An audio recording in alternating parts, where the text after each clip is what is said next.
Welcome to our channel. Today we're going to be talking about an individual by the name of Catherine White. Catherine White. Today we're going to get into an individual by the name of Catherine White. Before proceeding, I would like to say all constitutional rights invoked, none waived. Now moving right along with that stated, Catherine White is an attorney who practices in Columbus, Ohio, County of Franklin. And I found her online. Pretty much to sum it all up, I found her online. She agreed to assist Moses with divorce proceedings in the Franklin County Domestic Court. And when they proceeded to meet, they made the agreement on what she was to work out and what she was to work on. And she made the agreement but never signed on to the case. That was the first red flag with her.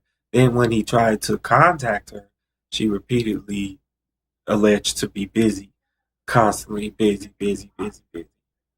leaving him to handle his own matters, to deal with his own affairs. So he was dealing with his own affairs, and one time he had went to the county of Franklin's domestic division's clerk's office, and he happened to see Catherine White in the parking deck, and Catherine White proceeded to say, "Why are you down here?" Like he wasn't supposed to be down here.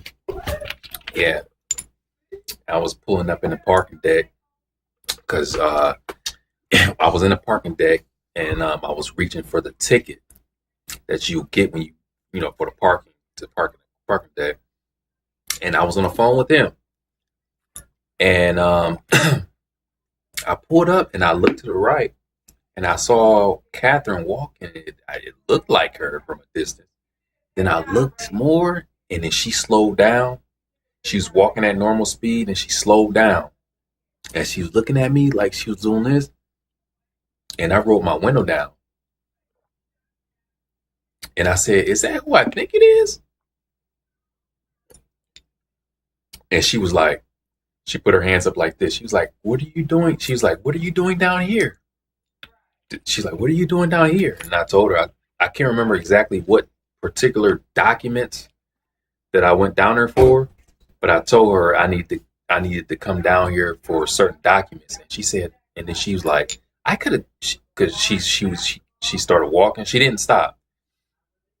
She was walking slow, and then like she turned around and she's like, "I could have got those for you." She did her shoulders like this. I could have gotten those for you, which was really interesting because she'd been dodging me the whole time. When I was trying to call her and see if I can get this, get that, she was dodging me, saying she was busy. I mean, of course, you're going to have some other clients, but the way she was doing it, though, I mean, it was ridiculous. She kept telling me like every day that she was busy. So I didn't have a choice but to go down here to the divorce court and, and get those documents myself while she's taking my money. This is her job. She should have been doing this, but I was like, it was almost like I was pro se. And it is believed that she didn't have any intention of working the case at all. Once she was able to contact opposing counsel being Stacy Gilbert, she contacted her, and upon contacting her and getting information from her, she didn't attempt to cash any of the money orders that was issued to her.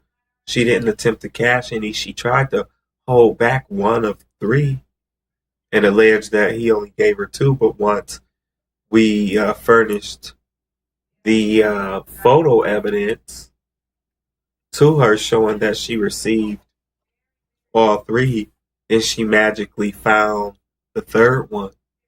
So she was in collusion with opposing counsel to starve him out and to get him to become so frustrated that he would settle out of court. So therefore, she didn't sign on to the case. she didn't feel it was necessary for her to sign on to the case because she had no intention to work the case. That's to touch more on the part of her alleging that I only gave her 2 money orders. I mean, it was so funny because I have the emails, by the way.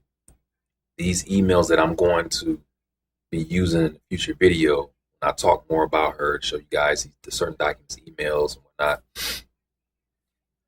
She was very insistent in the email that she only received 2 money orders. I'm like, are you serious?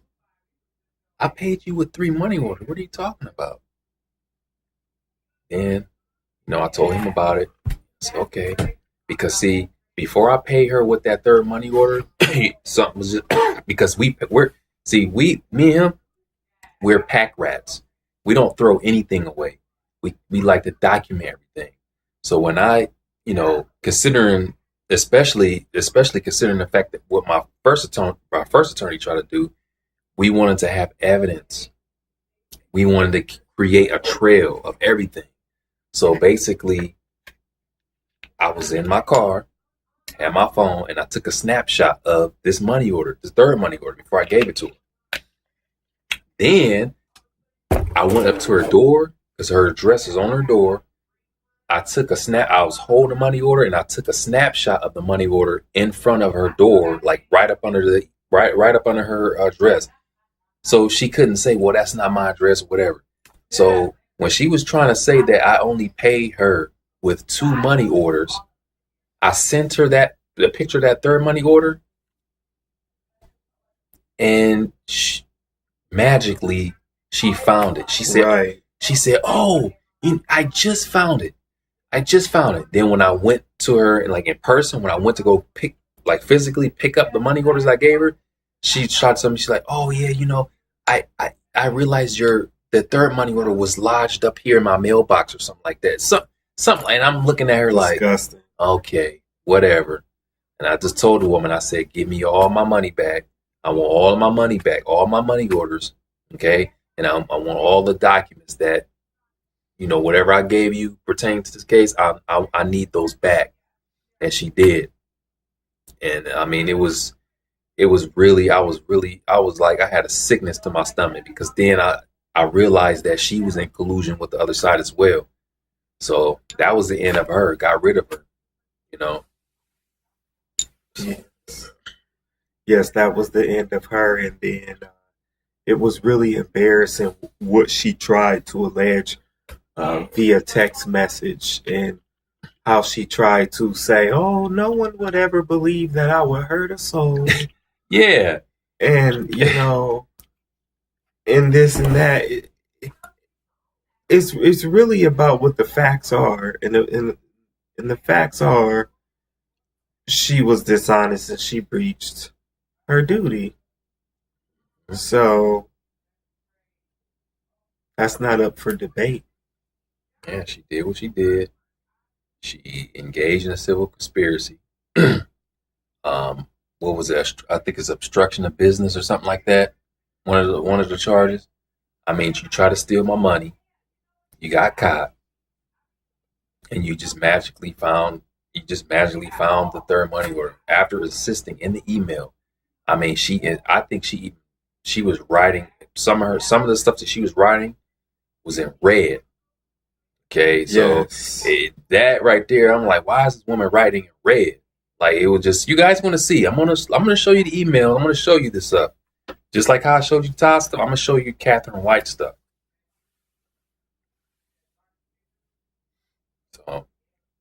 So until next time, you can catch us on the next clip, and we'll be giving you a little bit more update. It's going to be a part 2 on Catherine White. There's going to be a part 2 on Catherine White. Okay. Until next time.